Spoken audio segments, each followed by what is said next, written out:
આવે છે, એનું આ કામ છે.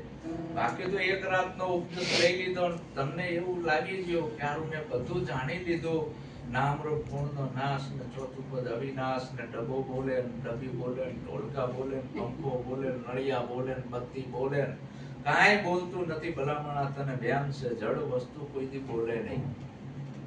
એ તારી અને આ નામ સત્ય નથી, આ તો ઘાટના નામ પાડેલા છે, તે પાડ્યા છે. આને ચશ્મા કહેવાય એવું નામ આકાશમાંથી પડ્યું છે, કોને પાડ્યું? આપણે આનું નામ પાડ્યું કારણ ચશ્મા કયો સમજ્યા? આ ઢોલકા એવું નામ આપણે પાડ્યું, ચોપડી એવું નામ આપણે પાડ્યું, પંખો એવું નામ આપણે પાડ્યું કે ઉપરથી પડ્યું છે? અશ્વિનભાઈ એવું નામ આપણે જ પાડ્યું ને. કમળા એવું નામ આપણે પાડ્યું, સગન ને મગન ને ભગન ને નામ આપણે પાડ્યું. તો શું એ નામ સાચા છે? હાવ ખોટા નામ છે, આપેલ નામ છે, મન બુદ્ધિ થી ઉભા કરેલા, એ સત્ય નથી. એ ખાલી આ પદાર્થ ઓળખવા માટેના નામ છે. એ નામને વળગી ના રહેશો, આ એકેય નામ તમારું ઉદ્ધાર કરશે નહીં. અને જે ઓરિજિનલ નામ છે, નિજ નામ છે, સત્ય નામ છે, એ બોલવામાં આવતું લખવામાં આવતું નથી. એનો રૂપ રંગ કે આકાર નથી, અક્ષરમાં જ નથી આવતું. એની સદગુરુ પારખ કરાવે. આ તો કે નામ સત્ય છે, પણ કયું? આ આપેલ નામ છે ડુપ્લિકેટ છે. આ તો કે રામ એવું નામ ને કબીર એવું નામ ને કમળા એવું નામ ને બસ આ નામે ગાડી અટકી છે, આગળ જતી. આ તો નામને જાણવા વાળો એ અનામ છે. એ અનામ ચીન્યો છે અને આત્મા અહીંયા સુધી પહોંચવા માટે ચડવું છે મેરુ ને આસમાન. ઈ શિખર ઉપર જવા માટે આ ગાડરિયા ટોળા છોડવા પડે. ગાડરિયા ટોળામાં એક જ ભાષા હોય, બધા બે બે કરે ને એટલે એ બધા બે બે જ કરે. એની જોડે બીજી ભાષાઓ હતી. ગાડરિયો પ્રવાહ છે, કારણ કે બધાને એક પકડાઈ દીધું છે એટલે ગાડરિયો પ્રવાહ એક જ બોલ બોલ કરે, એને ગાડરિયો પ્રવાહ કીધો. કોઈ પાછું વાળી જોતું નથી. એટલે કે ઢોલકા એવું નામ સાચું, જો ઢોલકો બોલે છે ને કાંઈ બોલતું નથી, આ મગજ ચટકી ગયું છે. પંખો બોલે છે ને કાંઈ બોલતું નથી, એક ભાઈ કે મકાન બોલે છે. એટલે ના બોલે યાર, મકાન બોલે કે માલિક બોલે? માલિક બોલે, ભલામણા મકાન ના બોલે. આનું મગજ ચટકી ગયું છે કે મકાન બોલે છે. એટલે આ વસ્તુ બધી કાલ્પનિક છે. આવું કાલ્પનિક જ્ઞાન છે એ તમને મુક્તિનો માર્ગ નથી આપતું. એ અધવચ્ચે અટકે છે અને એનું નાવડું ભવસાગર તરતું નથી. એ નિજ નામ છે એ વાણીમાં નથી આવતું. એટલે નિરાત સ્વામીએ કીધું શ્વાસ અને ઉશ્વાસે સમરણ કરી લે. તુહી તુહી કર તન મે. તારો શ્વાસ ક્યાંથી આવે છે ને પાછો ક્યાં જાય છે આ તું નક્કી કર. આપણે ઉપદેશમાં નક્કી કરાયું છે. મારો શ્વાસ ક્યાંથી આવે છે, પાછો ક્યાં જાય છે. મારો શ્વાસ ક્યાંથી આવે છે, પાછો ક્યાં જાય છે. આ શ્વાસ ઉશ્વાસે સમરણ કરી લે. સમરણ એટલે કોઈ મંત્ર નહીં, યાદી નક્કી કરાયું ગુરુએ. તું કોણ છે, ક્યાંથી આવ્યો, તારે ક્યાં જવાનું. હવે અહીંયા જવા માટે આ બધું છોડવાનું છે. દિવસો વિતાયા દુર્ગુણમાં. આ દુર્ગુણ છોડવાના છે. ભક્તિમાં બીજું કાંઈ કરવું નથી. આત્મા જાણે આપણા ઘરની વાત. પરમાત્માએ આવી આંખો આપી છે. આ આંખોથી આપણે સદગુરુની દ્રષ્ટિથી જોવાનું છે. પણ આ જીવ સદગુરુની દ્રષ્ટિથી નથી જોતો એટલે એને બીજું દેખાય છે કે અવિદા ભરેલી તારી આંગળી રોલા. અવિદા ભરેલી તારી આંગળી રોલા. આંખીના જોયા દોષ કરતી સરવાળો તારા સર્વનો રોલા.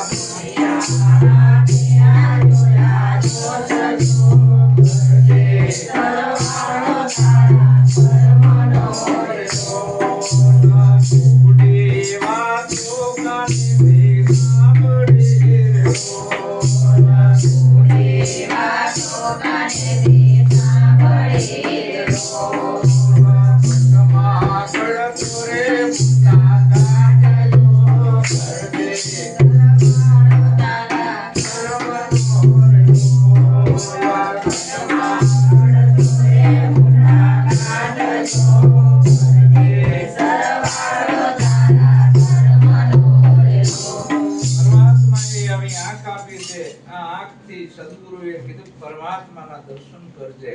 એક વયને બે ઘોડો લીધેલો અને ઘોડો લીલા ઘાસનો એવાયલો થઈ ગયો અને લીલું ઘાસ છે મળે નહીં, ઉનાળા મળે લીલું ઘાસ કે હારું મારો ઘોડો મરી જાય એવો થઈ ગયો છે અને લીલું ઘાસ નથી મળતું નથી, ખવડાવું જેમ કે યુક્તિ બતાવો.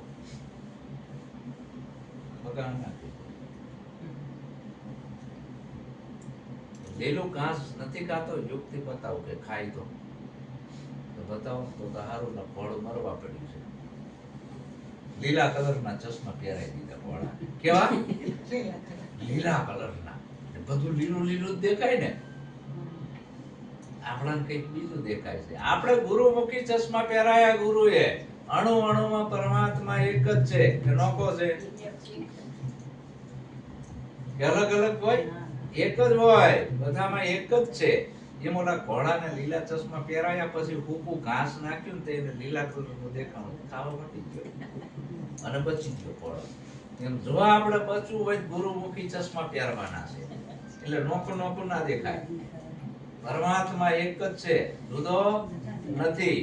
કીડીમાં ને હાથીમાં કઈ જુદો નથી. ઈશ્વર અને અલ્લાહ બે એક છે કે જુદા? એક જ છે, કોઈ જુદો નથી. રામ અને રહીમ બે એક જ છે, જુદા નથી. આ તો આપણે આ બધું જુદું જુદું કરીને મૂકી દીધું છે કે આ રામ ને આ રહીમ ને આ કૃષ્ણ ને આ કબીર ને આ બધાય નોખા નોખા પંથ ને નોખા નોખા ભગવાન ને નોખા નોખા વાડા માણસોએ બનાયા છે. સદગુરુ છે એ સ્વધર્મ સમજાવે છે. કયો ધર્મ? સ્વધર્મ, પોતાનો ધર્મ, બીજાનો નહીં. બાપ તારું પોકાર જાડેજા, ધર્મ તારો સંભાળ, બીજાનો નહીં. પોતાનો ધર્મ. પોતાનો ધર્મ એ જ છે કે હું કોણ છું, ક્યાંથી આવ્યો, મારે ક્યાં જવાનું, હું કોણ ને હરી કોણ. આ બધો ભિન્ન ભિન્ન કરીને ભેદ સમજાવવો એ પોતાનો ધર્મ છે. અશ્વધર્મ છે. આ ધર્મ પોતાની જ ફરજમાં આવીને આ સમજવાનો, પોતાને જાય, બીજાને નહીં. આ બીજાને સમજાવવા માટેનો ધર્મ નથી, પોતાને સમજવા માટેનો છે. તેમાં કીધું અવિદ્યા ભરેલી તારી આંખડી, દુનિયા આખી ના જોયા તો અરજે સરવાળો તારા ધર્મ. કુડી વાતો કાનેથી સાંભળી, ઘટમાં ઘડતો ગુંડા કાઢ. આ કાંતિ પરમાત્માના ગુણગાન સાંભળવાના હતા, એની જગ્યાએ કુડી વાતો સાંભળી અને આ માનસીનું ખરાબ થઈ ગયું. ખોટી વાતો સાંભળો એટલે કચરો આમાં ભેગો થાય છે, ખોટું જોવો એટલે કચરો આમાં ભેગો થાય છે. હવે આપણે જોયા જાણ્યા વગર કોક કે તો આપણે હાથું નાખી દઈએ. એક જગ્યાએ અંધારી રાત હતી, ગામડું હતું અને ગામડામાં નળિયાવાળા મકાન. થયું છે એવું, વાવાઝોડું આવ્યું, વીજળીનો કડાકો થયો, એમાં નળિયું ખસ્યું. નળિયું ખસ્યું અને કૂતરું ભસ્યું શેરીમાંથી. હવે કૂતરું ભસ્યું, હવે શેરીમાં કૂતરું ભયે, બરાબર. પછી આમે બીજું ભવવાનું જ છે ને, ત્યાં બીજું ભસ્યું, ત્યાં ત્રીજું ભસ્યું. ગરદણી ઉઠી ગયો, મારું હારું કૂતરું ચમ ભસ્યું, જોયું નડ્યું ખસ્યું, કૂતરું ભસ્યું, થયો સોર બકોર. ઘણો બકોર થયો. કોક કે મેં દીઠો છો, કોક બીજો હશે આજુબાજુ વાળો કે ચોર આયા રાખે. એક હતો કે આમ જીવો, બોલો કે નહીં બે હતા આમ જીયા, બોલો કે ચાર હતા આમ જીયા.